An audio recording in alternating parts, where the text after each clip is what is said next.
Bonjour, après Miss Réunion 2018, Morgane Soukramania, on reçoit aujourd'hui, jeudi, Olivier Rivière, qui est maire de Saint-Philippe. Merci Olivier Rivière d'avoir accepté notre invitation. Merci Monsieur Rouge de l'invitation.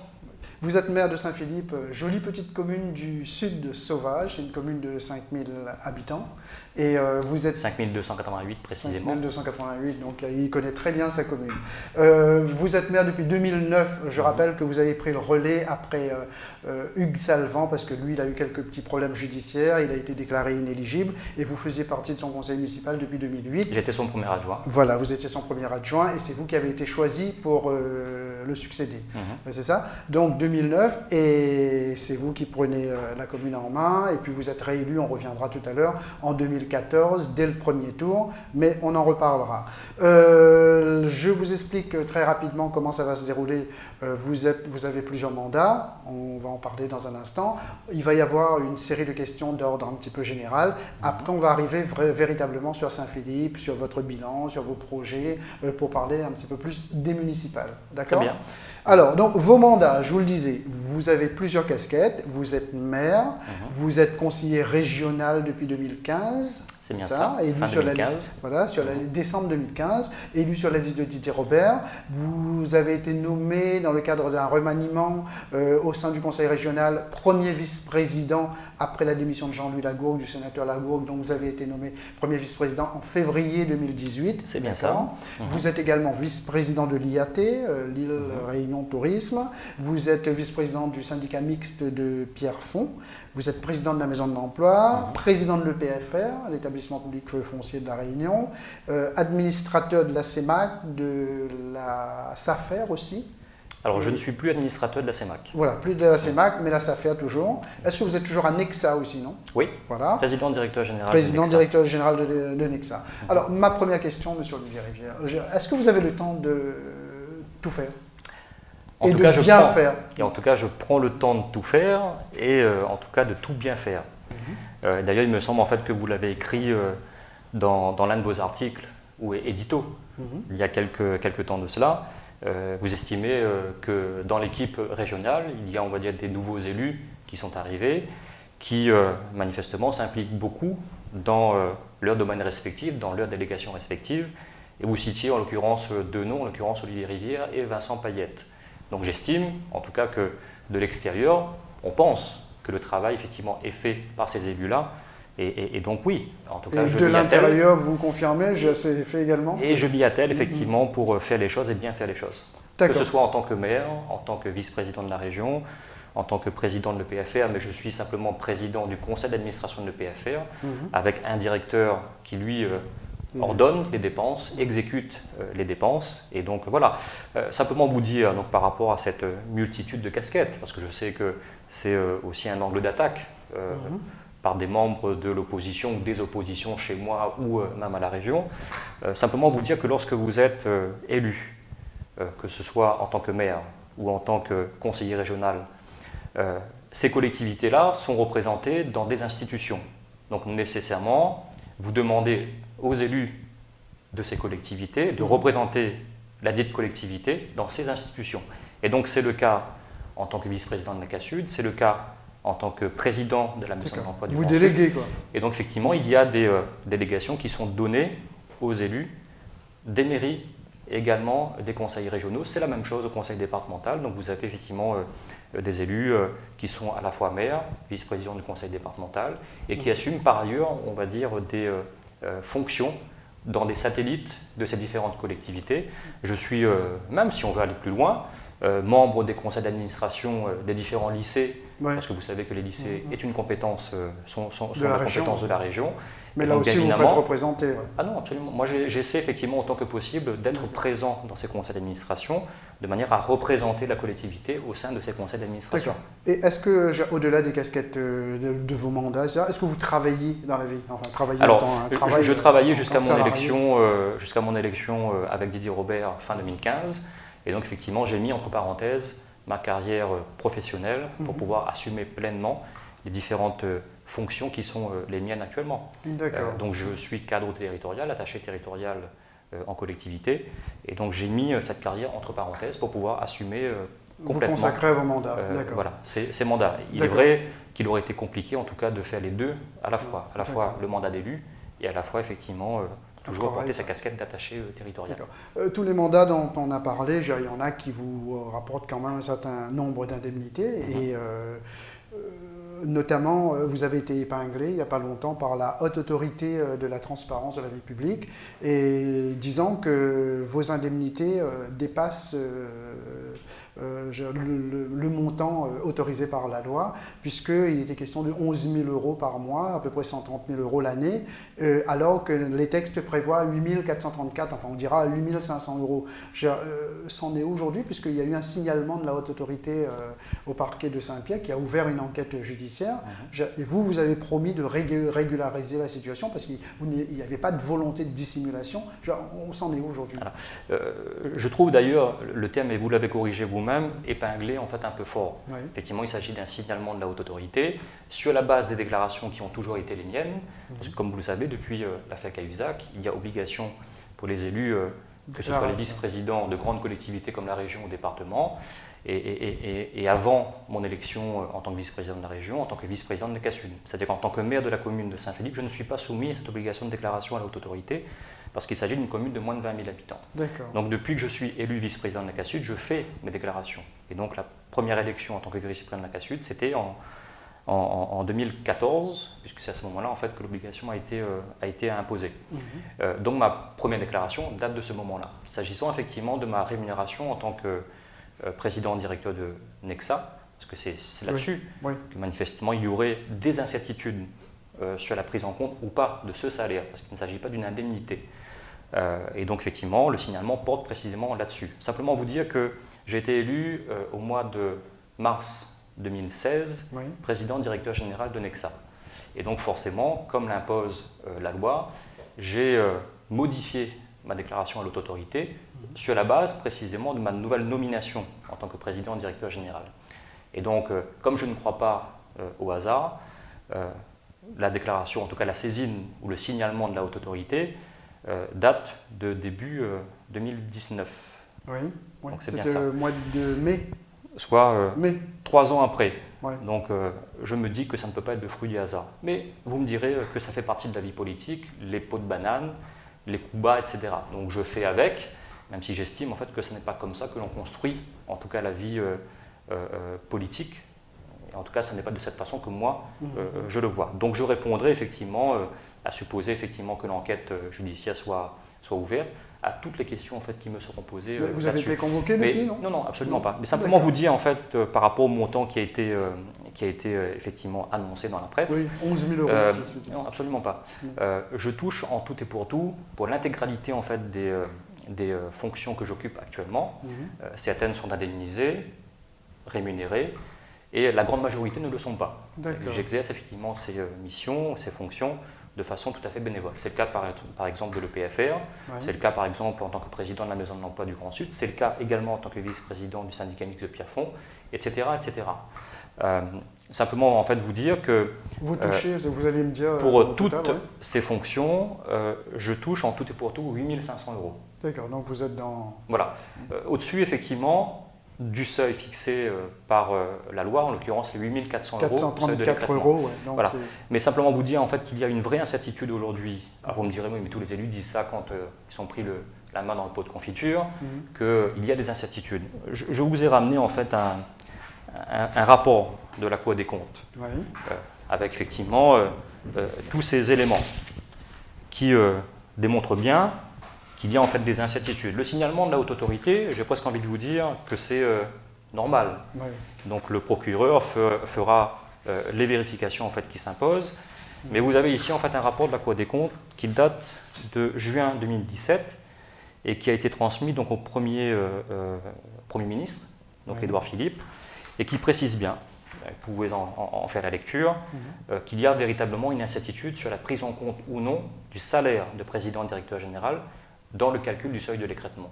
Et d'ailleurs, pour en avoir discuté avec le journaliste qui m'avait interrogé à ce moment-là, et donc qui a sorti l'article 1 ou 2 jours après, lui-même m'indiquait que, côté journaliste, on a toujours considéré qu'effectivement le salaire des présidents directeurs généraux oui. de SPL ou de SEM n'entraient pas, en tout cas en ligne de compte, dans le calcul du seuil de l'écrêtement. Et donc effectivement, c'est une position qui a toujours été constante jusqu'à présent. Manifestement, les choses ont changé, ou peut-être que la haute autorité a une lecture un peu différente des choses. Il s'agira pour le procureur de déterminer précisément avec cette certitude ces éléments-là. Mais je vous laisse en fait... Dans la partie que vous... C'est quoi là? Ça dit... Toutefois, il ressort des contrôles effectués que des incertitudes persistent sur le champ et la nature des fonctions et des rémunérations entrant dans le champ de l'autorisation préalable de l'Assemblée délibérante, notamment pour la fonction de président, directeur général et l'octroi de jetons de présence.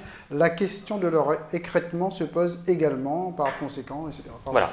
Donc ce sont effectivement des incertitudes qui subsistent à l'heure où nous parlons encore. Ceci étant, vous savez comme moi, parce que vous...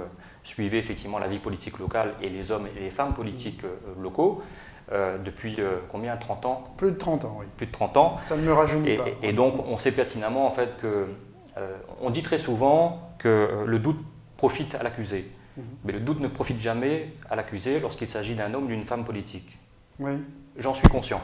C'est la raison pour laquelle, lorsque effectivement il y a eu le premier signalement de la région indiquant qu'il y avait peut-être un souci en fait à ce niveau-là, j'ai consulté immédiatement en fait, un avocat, mais à titre personnel, qui a fait son analyse, qui m'a indiqué effectivement sur la base de l'ensemble de ces éléments qu'il y avait effectivement une vraie incertitude, mais que par précaution, il était préférable effectivement de ramener la totalité de mes rémunérations en dessous en fait, de ce seuil. C'est précisément ce que j'ai fait, indépendamment de l'article de presse qui est sorti, me semble-t-il, au mois d'avril. Oui. Et donc ma consultation, et d'ailleurs j'en ai la preuve, date du mois de mars. Si je comprends bien, Olivier Rivière, vous êtes en train de nous dire que vous ne faites pas de soucis, parce que pour vous... Non, absolument pas. Vous savez, parce qu'il y a un élu qui avait été démis de ses fonctions, j'allais dire, de ses mandats, Thierry Robert, pour des fausses déclarations, pour avoir omis volontairement, manifestement, un certain nombre de ses indemnités ou revenus, ce qui n'est pas mon cas.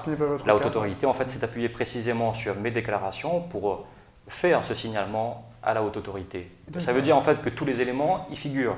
Cela veut dire aussi, sur le plan fiscal, que toutes mes déclarations tiennent compte précisément en fait de l'ensemble de ces revenus. Donc il n'y a pas non plus en fait de fraude fiscale. Donc moi j'ai été transparent et je continuerai effectivement à l'être parce que c'est notre devoir d'élu de la République. Et aujourd'hui, il n'y a plus de nouvelles là, au niveau de la judiciaire, vous n'avez pas reçu de convocation? Mais je suis bien évidemment à disposition. Certains me diront que de toute façon nous n'avons pas le choix. Dans le cadre d'une enquête judiciaire, on se tient bien évidemment à disposition du procureur ou d'un juge. Je l'ai été en fait par le passé dans le cadre d'une plainte pour discrimination politique. Il y a eu 3 procédures à mon encontre, les 3 ont échoué. Parce que, encore une fois, j'avais apporté les éléments de preuve qui démontraient en fait, que tout était monté de toutes pièces. D'accord. Alors, donc, on va parler un petit peu, Olivier Rivière, maintenant, on est toujours dans le cadre des questions en général. On va parler un peu plus politique. C'est vrai que là, il y avait une petite connotation un peu judiciaire. Et il y a eu une réunion chez vous vendredi dernier. Oui. C'était Didier Robert qui avait invité sa majorité, les élus de la majorité régionale, pour faire un petit peu le point sur les municipales.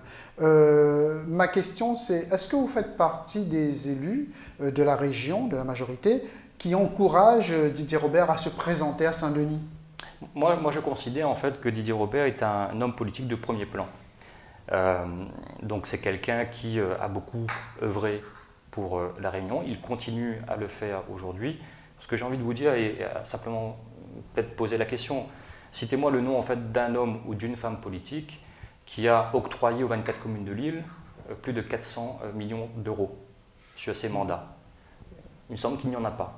Donc simplement vous dire en fait que c'est quelqu'un qui véritablement œuvre pour son territoire et œuvre dans nos différents quartiers. Parce que derrière la mise en œuvre en fait, du plan de relance régional, parce que c'est à cela en fait, que je fais allusion, il y a véritablement des équipements structurants pour nos territoires à nous, pour nos communes. Et donc Saint-Philippe est une des communes bénéficiaires, mais comme les 23 autres de l'île. Donc moi je considère en fait que c'est un homme politique de premier plan. C'est un homme qui bénéficie d'une notoriété réelle. Et donc oui, c'est quelqu'un qui a toutes ses chances sur Saint-Denis. En tout cas, je fais partie de ceux qui considèrent que si effectivement il prend la décision d'y aller, il a toutes ses chances, en tout cas sur la ville de Saint-Denis. D'accord. Donc, quelqu'un qui fait beaucoup pour La Réunion, vous me disiez là à l'instant, en tant que président du conseil régional, mais son bilan est un petit peu, j'allais dire, un petit peu terni avec l'histoire de la route du littoral qui n'a été réalisée qu'à 80%. Vous êtes le premier vice-président, vous êtes chargé des finances aussi, vous avez cette délégation. C'est un véritable casse-tête, la NRL, aujourd'hui, pour la région. Ça aurait pu ne pas l'être si effectivement chacun œuvrait plutôt dans l'intérêt général et pas forcément en fait, pour sa petite chapelle. Vous parlez des recours? Bien sûr, je parle effectivement de la multitude de recours qui ont été formulés donc à l'encontre des différents marchés qui ont été passés dans le cadre de la NRL. Je veux dire, le choix que le président de région a fait à un moment donné consistait à dire on peut très bien en fait faire l'ensemble de la NRL en viaduc. Oui. Voilà, on aurait pu faire les plus de 12-13 km en viaduc. Et donc je pense que la NRL serait terminée en fait à l'heure où on parle. Parce que la partie viaduc est terminée aujourd'hui. On serait peut-être en train de l'inaugurer. Voilà. Mais il a fait le choix, à un moment donné, de faire une partie en viaduc et une partie en fait en digue, de manière à permettre aux entreprises locales de travailler sur un chantier réunionnais, et le plus grand chantier réunionnais. Donc manifestement, ça n'a pas plu en fait à tout le monde. Donc il y a eu une multitude de recours sur ces marchés qui ont entraîné bien évidemment en fait des retards et quelques surcoûts sur la NRL. Mais j'ai envie de dire que vous avez quand même plus de 10 km qui sont réalisés, et donc c'est quand même un élément important de sécurisation des usagers de la route. Et donc effectivement, se posera la question de savoir ce qu'il adviendra des 2,7 km qui restent, donc la partie effectivement entre la Grande Chaloupe et la Possession. Entre la Grande Chaloupe et la Possession. D'accord. Mais quand vous parlez des recours, mais c'est quand même la justice qui s'est prononcée, Olivier Rivière, parce que quand la justice annule le schéma départemental des carrières, ça veut dire qu'il y a eu un problème. Mais la justice, on peut effectivement, objectivement dire qu'il arrive à la justice de se tromper. Vous avez en fait des procédures qui sont menées en première instance, il peut y avoir en fait des recours qui cassent en fait les décisions de première instance. Même chose en fait en Conseil d'État. Donc voilà, vous avez à un moment donné une décision qui est prise en première instance, il y a un appel en fait qui est formulé, l'appel en fait peut casser cette décision, et si ce n'est pas le cas, on peut aller en fait en Conseil d'État, et le Conseil d'État peut par contre effectivement aussi casser ou confirmer en fait une décision. Donc laissons effectivement les tribunaux statuer, mais de façon définitive sur cette question, et nous verrons précisément ce qu'il adviendra. Moi, j'ai envie de dire c'est vrai que ça prend un peu du retard. Eh bien oui, bien sûr, mais j'ai envie de dire en fait qu'il est extrêmement dommage, en tout cas pour la Réunion, d'en arriver en fait à cette situation, sachant que si véritablement tout le monde avait compris l'intérêt en fait général derrière, je pense qu'on serait déjà en train d'inaugurer la route. D'accord. On arrive à Saint-Philippe, Olivier Rivière, vous êtes venu aussi pour nous parler de Saint-Philippe, votre commune. J'espère bien, oui. Oui. Alors, donc, on va parler des municipales. On en a parlé un peu là avec la question que je vous ai posée sur Didier Robert à Saint-Denis. On va parler après les municipales, dans la foulée, il va y avoir les départementales, les régionales 2021. Mais avant tout, j'ai une question. J'ai vu que vous êtes UDI, vous étiez UDI, vous êtes président du parti radical 974, vous êtes à Objectif Réunion, le parti qui est présidé par Didier Robert. Vous êtes un peu en marche aussi. C'est quoi votre étiquette politique? Alors, il n'y a pas en fait d'incompatibilité entre ces différentes casquettes politiques, à l'exception en fait d'En Marche que je mets de côté parce que je n'ai jamais été En Marche. Simplement vous dire en fait que j'ai démarré dans la vie politique en tant que centriste. Et je suis toujours, au moment où l'on parle, centriste. Donc j'ai effectivement été membre de l'UDI. J'ai choisi à un moment donné, en discutant effectivement avec des personnes qui ont souhaité, en tout cas donner un peu plus de souffle ou d'envergure en fait au mouvement radical, souhaiter que je prenne la présidence en fait de ce mouvement radical qui est un mouvement centriste. Donc je reste effectivement dans le droit fil, en tout cas de ma conception en fait de la vie politique de façon locale ou nationale, mais simplement vous dire en fait que je reste fidèle à moi-même, et donc je suis effectivement président du mouvement radical. Alors, je ne suis plus du coup Objectif Réunion parce que j'ai une casquette, j'en ai pas, on va dire, de multiples. Et donc, j'ai été UDI, je ne suis plus UDI, je suis aujourd'hui président du mouvement radical. Radical, d'accord. Et donc, Objectif Réunion étant, on va dire, un mouvement plus local, le choix de son président a demandé de transformer en parti politique, parce que c'est plus, on va dire, un groupe, en tout cas, d'élus locaux qui constituent en fait ce mouvement, qui a été transformé ensuite en parti politique. Mais je veux dire, il n'y a aucune incompatibilité entre Objectif Réunion et le mouvement radical ici à La Réunion. D'accord.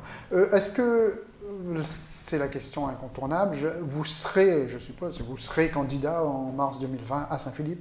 Écoutez, en tout cas, j'estime, et manifestement, il y a une majorité de personnes en fait, qui le considèrent également, que beaucoup de choses ont été accomplies sur le territoire communal. Donc, nous avons un bilan qui est plus que positif et qui correspond, en tout cas à peu de choses près, à ce qui a été annoncé lors de la campagne de 2014. Et donc oui, alors ça n'est pas une exclusivité que je vous donne, parce que je pense que c'est dans toutes les têtes, y compris en fait des Saint-Philippoises et des Saint-Philippois. Je serai bien évidemment candidat à ma succession en 2020 aux élections municipales à Saint-Philippe. D'accord. Quand je discute avec les gens de Saint-Philippe et notamment certains de vos opposants, pourquoi ils disent que vous n'avez pas de bilan? Parce qu'ils ont peut-être omis d'enlever les œillères. Oui. Voilà. Après, ce sont des postures d'opposants. Il est dommage effectivement de ne pas partir d'un point de vue objectif, en tout cas sur le constat qui est fait par chacune et chacun.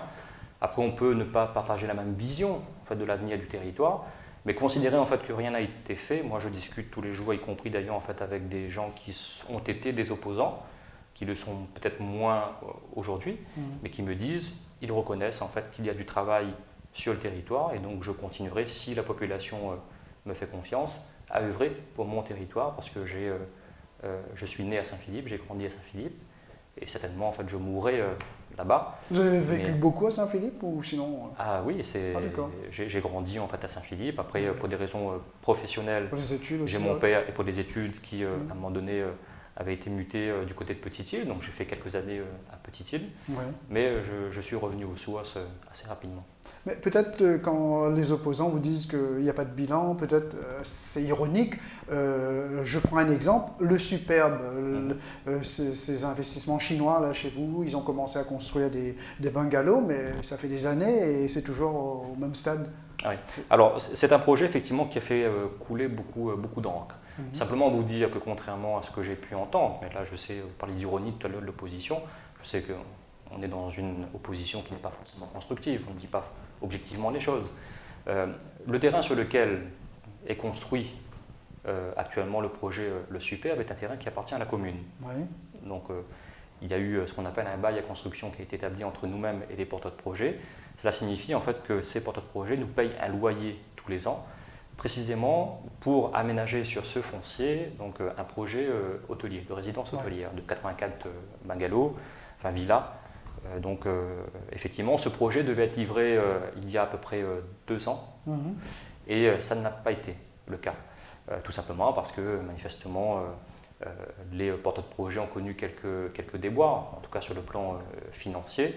Mais il n'empêche que le bail à construction est un document qui protège à la fois le porteur de projet et également la collectivité en fait, qui est signataire. Donc cela signifie que si le projet, bien évidemment, n'aboutit pas, la commune reprend possession en fait, de son bien. De son bien, d'accord. Et donc y compris en fait, ce qu'il y a dessus. Ceci étant, ce n'est pas ce que je souhaite moi. Parce que, encore une fois, j'aime mon territoire et je veux en fait, qu'il se développe, et en particulier dans le domaine touristique. Et à l'époque, quand j'ai reçu effectivement ces porteurs de projet, je ne pouvais pas ne pas les recevoir. Et je ne pouvais pas ne pas donner suite, en tout cas, à ce projet, qui était un projet d'envergure, 25 millions d'euros d'investissement. Quel maire en fait, refuserait un tel investissement avec derrière en fait, de la création d'emplois. Et donc nous sommes sur une centaine d'emplois de créés, avec écrit noir sur blanc, quasiment 70% en fait, de ces emplois pour des personnes en fait, mais ça a été respecté ou pas, sachant que le projet a pris beaucoup de retard? Oui, mais ça a pris du retard effectivement avec les porteurs de projets actuels, mais qui restent en contact en tout cas avec les services de l'État et avec nous-mêmes, puisque les services de l'État en fait sont dans la boucle depuis le début de ce projet. Il y a eu une multitude de réunions organisées avec les différents sous-préfets d'ailleurs qui se sont succédés à Saint-Pierre, et donc l'État a toujours été partie prenante en tout cas à ce projet. Et donc a toujours soutenu, nous aussi d'ailleurs, ce projet. Ce projet se fera avec les porteurs de projets actuels ou avec d'autres porteurs de projets. Mais il se fera, en tout cas, on y travaille. Il se fera. Bon, c'est un peu comme la piscine municipale, c'est un projet, ça va se concrétiser de bientôt, mais ça dure depuis 15 ans, moi. C'est comme vous le dites, c'est comme la piscine municipale, donc ça va se concrétiser puisque la piscine est finalisée actuellement, et effectivement la livraison se fera en fin d'année ou tout début d'année prochaine. Je sais que les mauvaises langues diront que les élections approchent, donc nécessairement, voilà, mais je ne vous cache pas que je préférais en fait pouvoir le livrer en début d'année 2019 ou même en milieu d'année 2019 et ne pas attendre effectivement début 2020 c'est une piscine pour le faire. Qui a coûté cher, non? C'est 7 millions. C'est une piscine qui a coûté 7,5 millions, effectivement. Financée par la région en grande partie. Financée à 75-80% en fait par la région, financé également en partie par le département à peu près à hauteur de 10-15%, et le reste qui correspond en fait à la TVA par la commune. D'accord. En gros, la commune, sur un équipement comme celui-là, aura mis à peu près 500 000 euros. Donc, et vous aurez les moyens de le faire fonctionner? C'est un coût de fonctionnement énorme quand même. La réflexion qui a été la mienne quand il s'est agi de valider en fait ce projet-là, ce n'était pas uniquement en fait de songer à la partie investissement, mais de faire également une réflexion sur la partie fonctionnement. Donc les choses effectivement se passent pour qu'à un moment donné, on puisse avoir peut-être une gestion qui ne soit pas uniquement communale, mais peut-être supra-communale. D'accord. La piscine municipale, on en a parlé. Le port de pêche, ça aussi, ça fait partie de vos réalisations. Bien sûr. Et enfin de la cassule aussi un peu, non? C'est ça? Bien sûr. C'est à ma demande. À l'époque d'ailleurs, le président était Didier Robert. La compétence infrastructure portuaire, qui est une compétence facultative, c'est que l'Interco peut l'apprendre ou ne pas l'apprendre, donc à ma demande. Et les collègues en fait ont abondé dans le même sens, donc le maire de Saint-Joseph, le maire de l'Entre-deux et donc Didier Robert, maire du Tampon à l'époque, ont abondé pour que effectivement cette compétence soit une compétence intercommunale. Effectivement, la maîtrise d'ouvrage qui a porté les travaux de sécurisation de la carrière de mise à l'eau sur Saint-Philippe et intercommunale. Pourquoi certains pêcheurs disent qu'ils ont perdu leur repère, sa structure n'est pas adaptée par rapport à vous savez, en tout cas, effectivement, c'est un son de cloche en fait, que j'ai eu, mais les autres me disent, puisque j'ai beaucoup échangé avec le nouveau président de l'association des pêcheurs, que c'est un équipement effectivement qui est nouveau, donc le temps effectivement qu'ils trouvent leur marque. Donc voilà, mais ils sont en fait contents parce que ces travaux-là, c'est un peu un serpent de mer, c'est un peu comme la piscine. Tous les maires successifs en ont parlé, mais aucun en fait n'a réalisé véritablement les travaux. Moi, je l'ai dit et effectivement je réalise. D'accord. Voilà. Vous avez inauguré il n'y a pas longtemps, toujours sur le territoire de votre commune, une annexe, c'est pas une annexe, c'est comment vous appelez ça? Une annexe. Une annexe de la région. C'est vraiment utile une annexe de la région, c'est une petite commune de 5000 habitants? C'est même plus qu'utile. Vous savez que cette annexe permettra effectivement de recevoir du public pour informer ce public de tous les dispositifs que la région met en place. Et en particulier les dispositifs régionaux en direction de la jeunesse. Il y en avait une juste à côté de chez vous, Saint-Joseph? L'annexe de Saint-Joseph n'est pas labellisée point information jeunesse. Le nôtre, on le sera. Donc effectivement, on pourra pour la continuité territoriale et tout? Également en fait pour la continuité territoriale. Vous savez, j'ai été amené à recevoir, faire des réceptions quelques fois sur l'annexe de Saint-Joseph et j'ai vu à chaque fois beaucoup de mes administrés passer précisément à l'annexe de Saint-Joseph. Ça veut dire que vous avez des personnes qui font assez régulièrement le trajet entre Saint-Philippe et Saint-Joseph avec toutes les contraintes de circulation que l'on peut avoir. Et donc ça permettra effectivement de limiter ces déplacements. Donc ils pourront venir maintenant dans l'enceinte de la mairie, là où effectivement on a mis à disposition en fait 2 rondavelles à la région pour l'annexe régionale.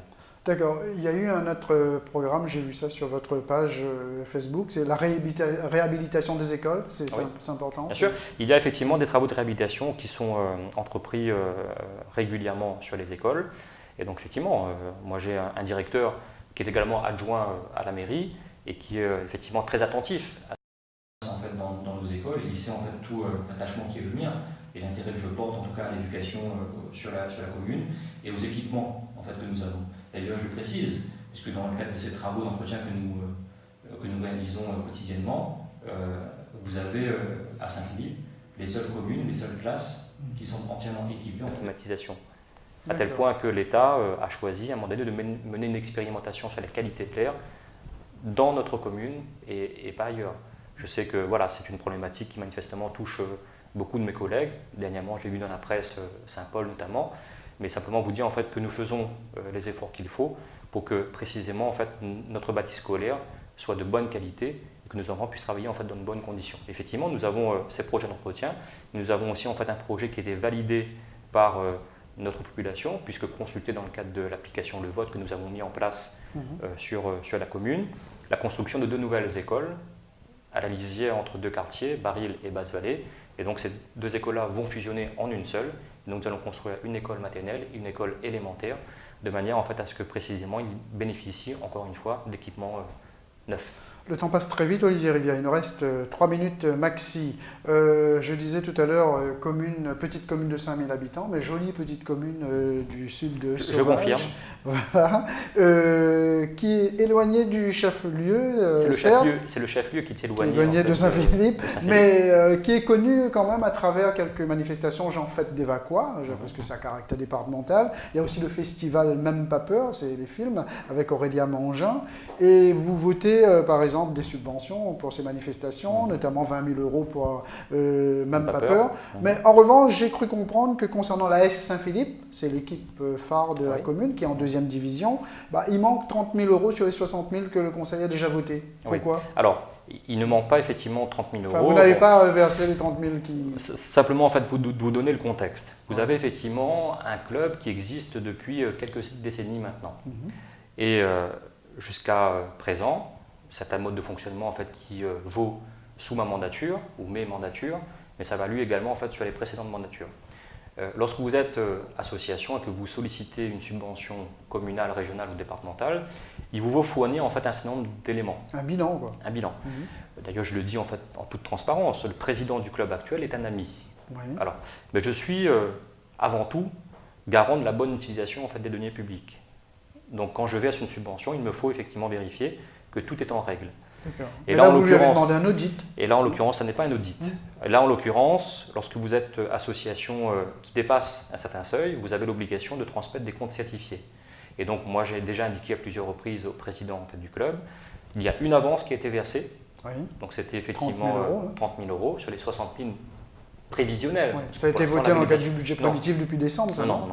En fait, le montant total doit être validé de façon définitive par le conseil municipal une fois que les comptes certifiés seront versés. Ça veut dire que ce que nous avons, nous, actuellement versé, c'est une avance de 30 000 €, mais à charge à l'association de nous transmettre ensuite les comptes certifiés 2018, validés par l'Assemblée générale de l'association. Parce qu'encore une fois, il s'agit de deniers publics et donc de veiller à ce que ces deniers soient bien utilisés. D'accord. Mais ce n'est pas un audit? Pourquoi vous n'êtes pas d'accord avec le terme d'audit? Non, ça n'est pas en fait un audit. Il y a eu, il y a 3 ans ou 4 ans de cela, on va dire, un contrôle qui a été effectué effectivement sur le club pour vérifier que les choses tournent effectivement rond, pour parler trivialement. Mais là, il s'agit simplement de fournir des comptes certifiés. De l'année 2018, je ne parle pas effectivement de l'année 2019. Donc il s'agit de donner les comptes certifiés de 2018 de manière à ce que nous ayons la possibilité d'inscrire cette affaire à l'ordre du jour, de voter de façon définitive les 60 000 € qui sont prévus pour le club et donc le solde de subvention en fait, de 30 000 €. Mais simplement vous dire en fait, que c'est un club effectivement, qui existe depuis bien longtemps, que je suis certainement le premier fan de ce club et que la situation actuelle en fait, du club, encore une fois, est perfectible. Donc il faut bien évidemment qu'on puisse travailler ensemble. Moi je fais le maximum, d'ailleurs j'ai le président du club quasiment toutes les semaines au téléphone pour régler telle ou telle difficulté au sein du club. Je fais mon maximum pour que les choses effectivement aillent bien, mais ceci étant, simplement vous dire que j'ai aussi une responsabilité. Donc quand il s'agit effectivement d'octroi de subventions publiques, il est de mon devoir de vérifier effectivement que les choses se passent bien. On sait que vous êtes fan de football parce qu'à chaque fois qu'il y a Dimitri Payet, qui est originaire de Saint-Philippe, qui arrive à La Réunion, oui, mais vous organisez pas mal de manifestations avec lui. Mais vous êtes conscient aussi, monsieur le maire, que s'il n'y a pas cette subvention pour ce club, il y a près de 300 licenciés, je crois, dont beaucoup de jeunes qui risquent de se retrouver sur le carreau. Ah non, mais il n'y aura aucun jeune en fait, qui restera sur le carreau. Moi je sais en fait que, parce qu'on approche une date fatidique qui est les élections municipales, bien évidemment, tout est matière à polémique ou à critique. Il n'y a pas en fait de polémique à avoir, il n'y a pas de critique en fait à avoir. Moi, je veux simplement que l'association réunisse son assemblée générale, valide les comptes certifiés donc de l'expert comptable, nous les transmette de manière à ce qu'on puisse voter effectivement le solde de 30 000 €, simplement. Et c'est le cas en fait pour toutes les associations de la commune. Nous avons des conventions en fait qui sont signées avec les présidentes et les présidents de clubs. Toutes et tous fournissent un bilan des différentes opérations en fait qu'elles portent donc l'année précédente. Nous sommes au mois d'août 2010. Effectivement, ça commence à tarder. Et moi, j'ai beaucoup insisté avec le président qui, encore une fois, est un ami. Il nous faut absolument en fait, ces comptes certifiés. Aujourd'hui, ce qui a été fourni, ce sont effectivement des comptes provisoires. Et dans compte provisoire, il y a provisoire. Donc, ça veut dire que ça n'est pas définitif. ça n'est pas non plus certifié par l'expert comptable. Donc nous ne pouvons pas nous appuyer sur cet élément-là pour passer l'affaire en conseil municipal. Alors ça va être ma dernière question, très rapidement. Vous avez été élu en mars 2014 au premier tour, d'accord, face à des candidats, je crois que c'était Fridolin Courtois, Johan Cervantes, Didier Dallot. Et quel sera votre pronostic pour la prochaine élection? Je n'ai pas de Vous êtes confiant? Je suis confiant parce qu'encore une fois, j'estime que le bilan en fait, est au rendez-vous. J'ai déjà, en tout cas, à l'esprit un projet de mandature 2020-2026, mais il appartiendra à la population de décider. Vous savez, moi je ne me fais pas d'illusions. Je veux dire, on est élu, donc on a un contrat à durée déterminée. Mon contrat à durée déterminée se termine en l'occurrence en mars 2020, donc je me présenterai à nouveau devant la population qui dira si effectivement le bilan est positif et si le projet est bon. Si tel n'est pas le cas, en gros, on me vire. Et je veux dire, je suis conscient en fait de cela. Donc c'est la démocratie en fait qui le veut. Vous êtes encore jeune, vous avez 40 ans, vous avez de l'avenir devant vous. Merci beaucoup Olivier Rivière d'avoir été notre invité. Merci, je vous retrouve la semaine prochaine.